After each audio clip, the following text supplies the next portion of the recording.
Assalamualaikum warahmatullahi wabarakatuh. Nama saya Muhammad Nur Taufik bin Nur Hashim dan Aniswal Abdul Ghani merupakan uh, pensyarah saya, ya, penyelia di Universiti Sains Malaysia. Hari ini saya akan berkongsi tentang kajian saya yang bertajuk analisis kata pinjaman asing terpilih dalam bahasa Melayu, ya, penelitian dari sudut bentuk dan sejarah perkataan. Okey. Seperti yang kita tahu, ya, bahasa Melayu banyak meminjam perkataan daripada bahasa-bahasa lain, ya, seperti bahasa Arab, bahasa Inggeris, Portugis, Cina, Parsi, Belanda dan lain-lain, ya. Uh, Peminjaman perkataan daripada bahasa lain ini, kita dapat lihat bahawa wujudnya persamaan atau kemiripan, ya, perkataan Melayu dengan bahasa lain, ya, seperti bahasa Sanskrit, ya. Contohnya kata utara yang kita gunakan dalam bahasa Melayu sebenarnya dipinjam daripada bahasa Sanskrit, ya, dan disebabkan itulah adanya kemiripan, ya, bentuk dan sebutan, ya. Sebenarnya persamaan dan kemiripan ini terjadi disebabkan oleh proses peminjaman, ya, peminjaman perkataan. Okey, menurut Hia, ya, peminjaman perkataan merujuk kepada proses pengambilan ataupun penggunaan unsur daripada bahasa yang lain dalam konteks bahasa yang lain, ya. Dan kalau kita lihat Campbell, dia mengatakan bahawa peminjaman, ya, bermaksud sesebuah bahasa mengambil perkataan daripada bahasa yang lain dan menjadikan perkataan itu sebahagian daripada perbendaharaan kata sendiri dalam bahasanya sendiri, ya. Sebenarnya peminjaman perkataan ini berkait rapat dengan bidang etimologi, ya. Kalau kita lihat, ya, bidang etimologi ini merupakan kajian yang melibatkan sejarah dan perubahan yang berlaku pada sesebuah perkataan, ya, serta penelitian juga kepada makna perkataan. Penting untuk meneliti makna, ya, bukan sekadar melihat kepada sejarah dan perubahan, ya. Sebenarnya etimologi ini lebih mendalam dan lebih luas jika dikaji, ya. Okey, kalau kita lihat kepada takrifan yang dinyatakan oleh Lieberman, ya, menyatakan bahawa etimologi merupakan sebuah bidang yang berkaitan asal usul perkataan, ya.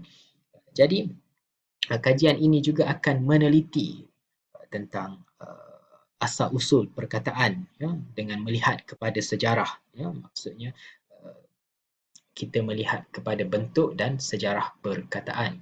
Okey, permasalahan kajian sebenarnya ada polemik dan salah faham berkaitan dengan asal-usul sesebuah perkataan yang masuk ke dalam bahasa Melayu, terutamanya perkataan pinjaman daripada bahasa-bahasa lain lah, ya, daripada rumpun ataupun keluarga bahasa yang lain. Contohnya, ya, Noriah dan Selvarani, mereka mengatakan bahawa perkataan rahsia yang digunakan dalam bahasa Melayu dipinjam daripada bahasa Tamil, ya, daripada bentuk Rakacham, ya, dalam bahasa Tamil.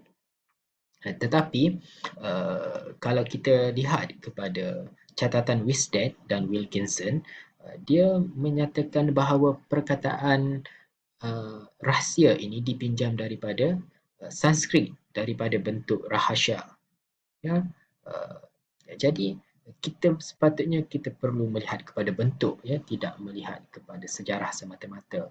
Seperti perkataan name, ya, ataupun nama dalam bahasa Melayu, perkataan nama yang dikatakan dipinjam daripada bahasa Inggeris, ya, daripada bentuk name. Tetapi Asmah telah menyelesaikan polemik ini dengan mengatakan bahawa dipinjam daripada bahasa Sanskrit. Ya, memang perkataan ini dipinjam daripada bahasa Sanskrit, ya, kerana kalau kita lihat, ya, wujudnya uh, nama dalam bahasa Sanskrit, dan kita tahu bahawa pengaruh Sanskrit juga lebih awal berbanding Inggeris di Kepulauan Melayu ataupun di Nusantara. Okey, apa yang penting tentang dengan kajian ini ialah kajian ini akan menjelaskan asal-usul perkataan, ya, perkataan pinjaman yang digunakan dalam bahasa Melayu, ya, dan menyelesaikan polemik salah faham tentang asal-usul perkataan, dan sudah tentu kajian ini juga akan menyumbang kepada kajian etimologi bahasa Melayu, khususnya dalam menghasilkan satu kamus yang lengkap, iaitu kamus etimologi, ya. Okey, objektif kajian ini, ya, kajian ini akan menentukan sumber dan mengenal pasti bentuk asal. Ya, kita akan melihat kepada bentuk asal sesebuah perkataan, ya, dan membandingkan juga dengan perkataan yang dikatakan dipinjam daripada bahasa lain jika sesebuah perkataan itu timbul unsur polemik tentang asal usulnya, ya. Dan kita juga akan, kajian ini juga akan melihat kepada aspek sejarah, ya, maksudnya kedua-duanya perlu diutamakan apabila melihat kepada asal usul perkataan. Berkaitan dengan metodologi kajian, ya, kajian ini akan menggunakan akan mengambil data daripada kamus yang dihasilkan oleh Wisted pada tahun 1959, sebanyak 5 perkataan terpilih, ya. Maksudnya 5 data ini akan dianalisis lah. Okey, data-data ini terdiri daripada kata pinjaman daripada bahasa Sanskrit dan bahasa Parsi. Maksudnya saya hadkan kajian kepada penelitian kepada kata pinjaman Sanskrit dan Parsi dalam bahasa Melayu. Berkaitan dengan teori kajian, saya akan menggunakan pedoman etimologi yang digagaskan oleh Collins, ya, dalam bukunya Mukaddimah Ilmu Etimologi. Ya, beliau telah menunjukkan kaedah ataupun metodologi bagi menjejaki asal-usul perkataan, ya, mendalami ataupun membuat kajian yang berkaitan dengan etimologi. Jadi dalam kajian ini saya akan memanfaatkan dua daripada 6 ini, iaitu sejarah dan geografi dan kesepadanan bunyi, ya, yang telah diketahui harus berlandaskan usaha etimologi.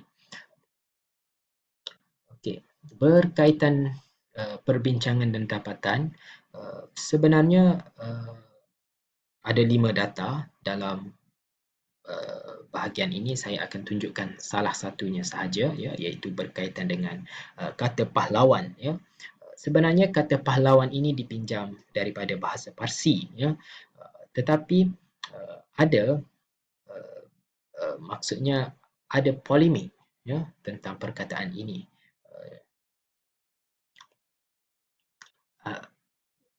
Kenapa saya mengatakan bahawa perkataan ini dipinjam daripada bahasa Parsi? Kerana jika kita lihat kepada bentuk, ya, bentuk pahlawan yang digunakan dalam bahasa Melayu lebih mirip dengan kata pahlawan yang digunakan dalam bahasa Parsi.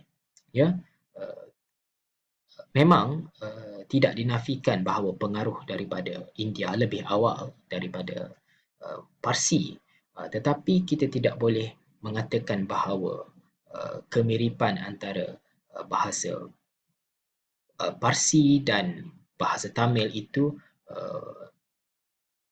ya, kita tidak boleh mengatakan bahawa kita meminjam daripada bahasa Tamil, sedangkan perkataan yang kita gunakan dalam bahasa Melayu itu lebih mirip dengan bahasa Parsi. Ya. Contohnya, kita lihat kepada kamus Wilkinson dan kamus Wisted, ya, dia mencatatkan bahawa perkataan pahlawan ini adalah perkataan yang dipinjam daripada bahasa Parsi. Berbeza pula dengan Noriah dan Selvarani yang mengatakan bahawa kata pahlawan ini dipinjam daripada bahasa Tamil. Ya, begitu juga dengan kamus Dewan Perdana, ya, yang mencatatkan bahawa perkataan ini dipinjam daripada bahasa Parsi. Okey, sebagai kesimpulannya, kajian ini mendapati bahawa aspek penelitian kepada sejarah dan bentuk perkataan pinjaman penting dalam menyelesaikan polemik dan salah faham berkaitan asal-usul perkataan, ya. Berkaitan asal-usul perkataan pinjaman, ya. Secara tidak langsung, kajian yang berkaitan dengan kata pinjaman yang menjurus kepada etimologi ini dapat menyumbang kepada penghasilan kamus etimologi dan menambah baik, ya, dari segi maklumat asal-usul sesebuah perkataan dengan lebih lengkap dan tepat, ya. Setakat itu saja, ya. Terima kasih.